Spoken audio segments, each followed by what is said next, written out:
Hello!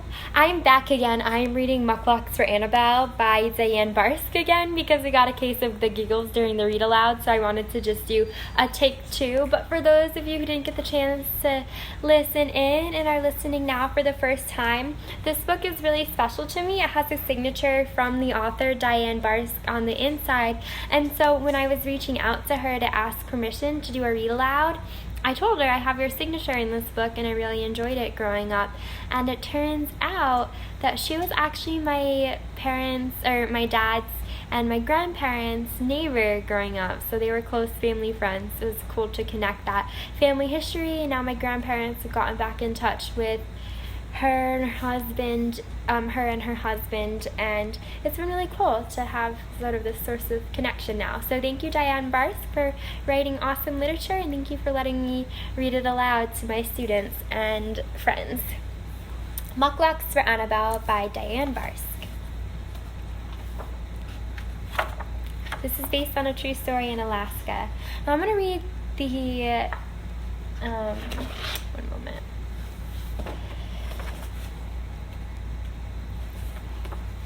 How it all began, because I think it's a really interesting story. Mukluks for Annabelle is based on a true story.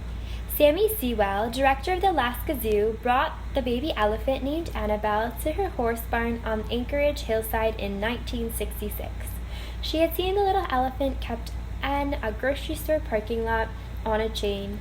The elephant had been won in a national contest sponsored by Chiffon Tissue. The contest winner was offered $3,000 or an elephant. The Anchorage winner, obviously with a fine-tuned sense of humor, chose the elephant. Sammy explains, "At the time of the story, the little elephant was in my care and there was no zoo. The zoo evolved from so many people coming to see the elephant and my need for a place to keep her where people could see her. As the weather grew colder, it became apparent that a solution must be found for the baby elephant's feet in the snow and colds, or Annabelle would have to be confined to the barn. I took her walking every day, and I knew I was going to have to address her need for footgear," Sammy says. Sammy made everything in the line of elephant footwear she could think of, from hand-knitted socks to felt booties. Nothing worked, she remembers with a sigh. Anchorage may have cold winters, but the community often displays a warm heart. People jumped in to help. They brought me everything, Sammy recalls. You wouldn't believe all the knitted things, crocheted things, things out of felt, all kinds of booties. It was quite a collection.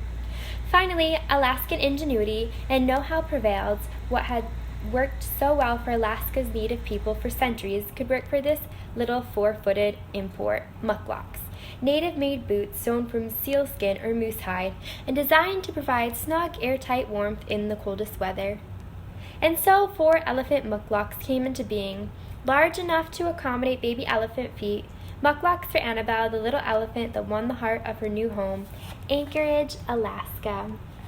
I thought that was a very neat story. Now, for the actual story.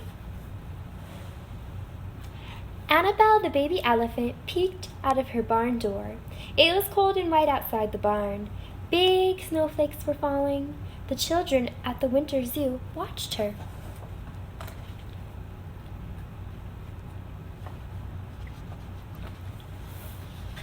"Why does she stay in the barn?" one little girl wondered out loud. She tugged at her grandmother's sleeve. "Why does she only put her trunk outside? Why?" She could remember springtime when the elephant, even smaller then, would come out to play with her and the other children. Sometimes the baby elephant would chase after the squirrels and ravens.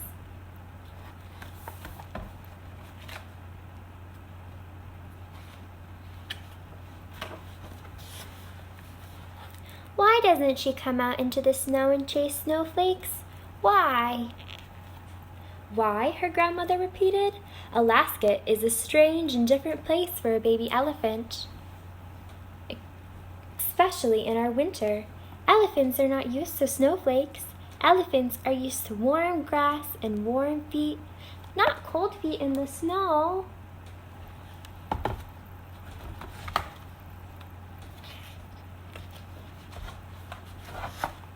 Annabelle watched the white world outside. She saw 2 children sledding on a snow-covered hill. This world was her new home, Alaska. She had been brought north to Anchorage and would one day live in the Alaska Zoo. She'd left her warm, familiar world far behind.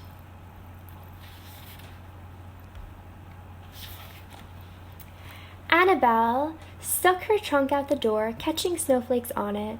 Then she stretched her trunk out further into the cold and thumped it on the wooden sides of her barn. Bump, bump.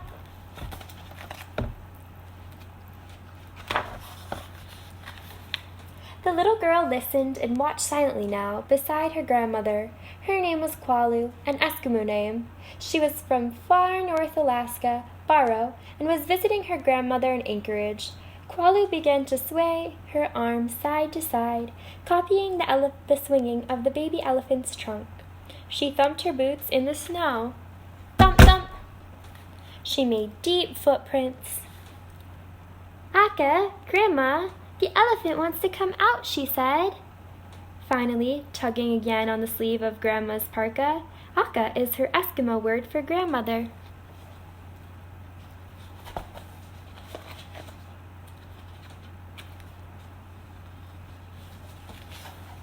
"She doesn't understand snow and winter," Grandma replied softly. She too watched Annabelle, moving only her trunk, keeping her feet well inside her barn's doorway. "She wants to come out, but her feet hurt in the cold." Qualu looked down at her own worn feet. She loved to let her feet go stomping and tromping out in the snow, making a trail. "Mukluks," she whispered, just loud enough for her grandmother to hear. "Mukluks," she said, much louder.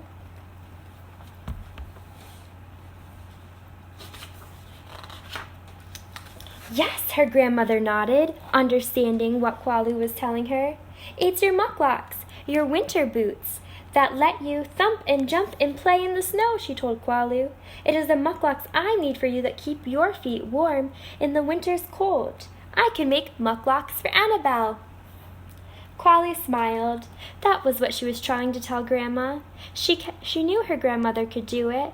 She could make mukluks for Annabelle. She had made many pairs of mukluks for Qualu and for other children so that they could play in the snow.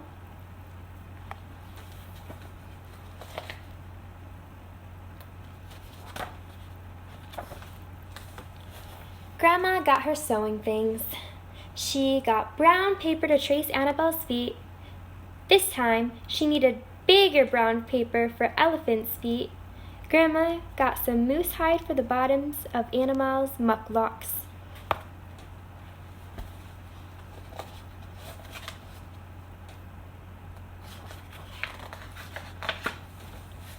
Grandma's needle went back and forth, in and out, double stitching she called it, for strength.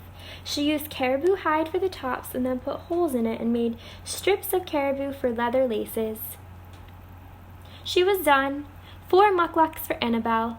Grandma, and Qualu shared a happy hug.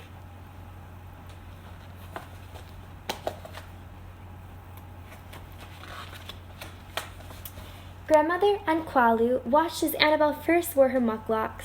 For a few minutes she stayed in the barn door, back and forth, back and forth. She was swinging her trunk, still keeping her feet in their new mukluks inside the door. The snow, white and cold and deeper now, was still new to Annabelle.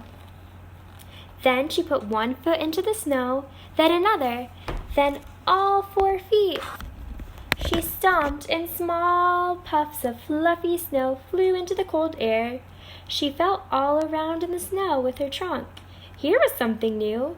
Someone had built her a snowman friend.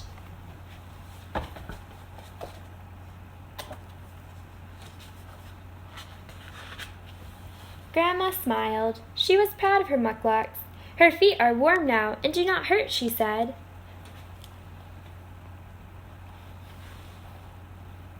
Qualu grinned too, watching the baby elephant take her first stomping steps in the snow.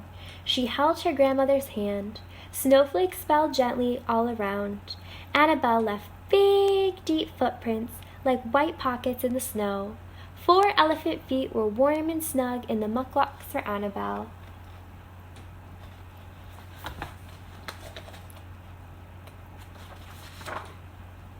And that is the end of Mukluks for Annabelle. I'll be reading another Dianne Barske story tomorrow. I hope you enjoyed. And thank you, Dianne Barske, for letting me read this book. I've enjoyed getting in touch with you. Have a nice night.